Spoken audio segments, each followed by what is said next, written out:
हर दिन कोई ना कोई घटना सामने आती है जिससे लोगों के होश उड़ जाते हैं। क्राइम की इस दुनिया में आजकल फ्रिज का ऐसा हिस्सा बन गया है जो सिर्फ खाना या पानी ठंडा करने के काम नहीं आता, बल्कि उसमें लाश रखना अहम हो गया है। ये कहानी मध्य प्रदेश के देवास की है। संजय पाटीदार नाम का व्यक्ति जो उज्जैन का रहने वाला था, देवास में अपनी लिव इन पार्टनर पिंकी उर्फ प्रतिभा के साथ किराए के घर में रह रहा था। संजय पहले से शादीशुदा था, लेकिन उसने पिंकी को इस बारे में नहीं बताया। हालांकि दोनों अपनी लाइफ में खुश थे, एक साथ काफ़ी समय से रहते थे।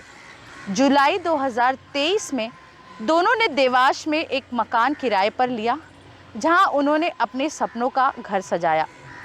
पिंकी सिलाई का काम करती थी और मोहल्ले में काफ़ी मिलनसार थी, और एक साथ रहना और कोई भी मनमुटाव नहीं रखना, ये पिंकी का स्वभाव था। मार्च 2024 में अचानक उसके घर पर ताला लग गया और पिंकी मोहल्ले में दिखाई देना बंद हो गई। लोगों का सवाल उठने लगा कि आखिर इन दिनों वो दिख नहीं रही है, कहाँ है। पड़ोसियों ने संजय से भी पूछा, आखिर पिंकी है कहाँ। तब संजय ने बताया कि पिंकी की तबीयत बिगड़ने पर वह बेंगलोर अपने भाई के पास चली गई है। ऐसे काफ़ी दिन निकल गए और जून 2024 में संजय ने मकान मालिक से कहा उसे दूसरी जगह नौकरी मिल गई है और वह मकान खाली कर रहा है, लेकिन उसने कुछ सामान वही छोड़ा है, तो वो रूम बाद में शिफ्ट करेगा। इसके बाद बलबीर सिंह नाम का नया किराएदार आया। उसने मकान मालिक से कमरे की सफाई करने की अनुमति ली। 8 जनवरी 2025 को बलबीर ने कमरे का ताला तोड़ा और सफाई शुरू की। उसे कमरे में एक कपड़े से ढका फ्रिज मिला जो चालू था।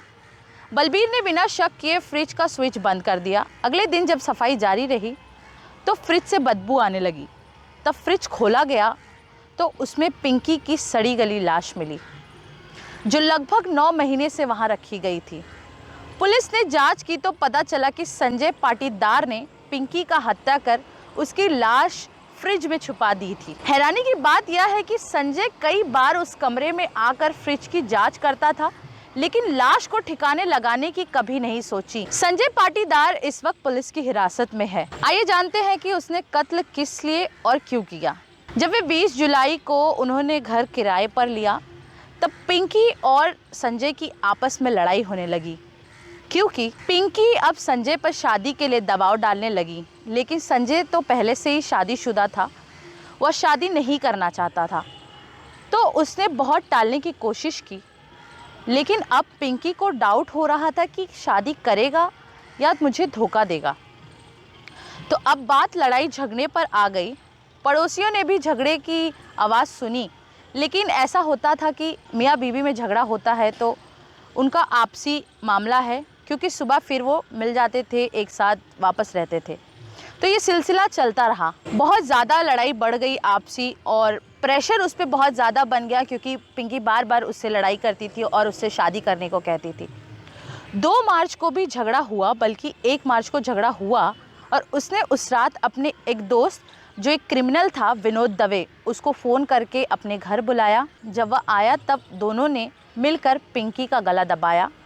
कत्ल करने के बाद उन्हें लगा कि यहाँ से लाश कैसे ले जाएं, क्योंकि वो तो ऐसा मोहल्ला है कि अगर कोई सामान बाहर लेके भी जाते हैं तो लोगों को पता चल जाता है।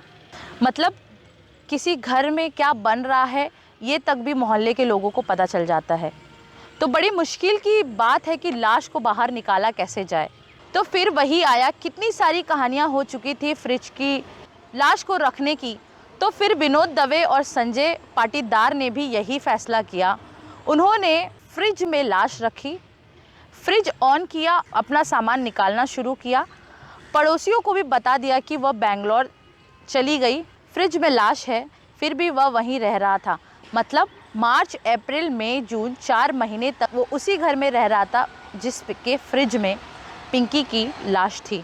और फिर जून में उसने कहा कि मैं यहाँ घर खाली कर रहा हूँ, लेकिन उसके बावजूद उसने कहा कि मेरा सामान है, मैं इसे बाद में ले जाऊँगा, पैसे भी बाद में दे दूँगा। हिम्मत देखिए उसकी। उसी घर में जाता, दरवाज़ा खोलता, ताला खोलता, अंदर जाता, फ्रिज में टटोल, फिर वापस निकल जाता। और उसने ऐसा कई बार किया। पुलिस ने पूछा कि तुम्हारे दिमाग में आइडिया नहीं आया कि उस लाश का क्या किया जाए, उसे कहीं और ठिकाने लगाया जाए? तो उसने कहा, मैंने जब जब देखा कि फ्रिज में लाश ठीक रखी हुई है, किसी को भनक भी नहीं लगी कि उस बारे में किसी को पता है, तो इस वजह से मुझे कभी आइडिया नहीं आया कि उसका क्या करना है। हालांकि ये इंसिडेंट चलता रहा और वो बहुत ही चालाकी से वहाँ से शिफ्ट हुआ। जब नए किराएदार आए, उन्होंने घर खोला और देखा कि वहाँ पर लाश रखी है, तब उन्होंने पुलिस को आगाह किया और बताया कि यहाँ पर लाश रखी है।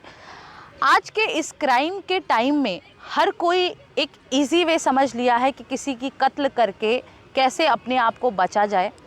एक दो कत्ल का रेफरेंस लेते हुए भी संजय ने यही किया। आफताब और श्रद्धा के केस की तरह इसने भी अपनी लिव इन पार्टनर का मर्डर किया और उसकी लाश को फ्रिज में रख दिया। तो आज के इस दौर में लाश को रख के या कहीं ठिकाने लगाना लोगों को बहुत आसान लगता है।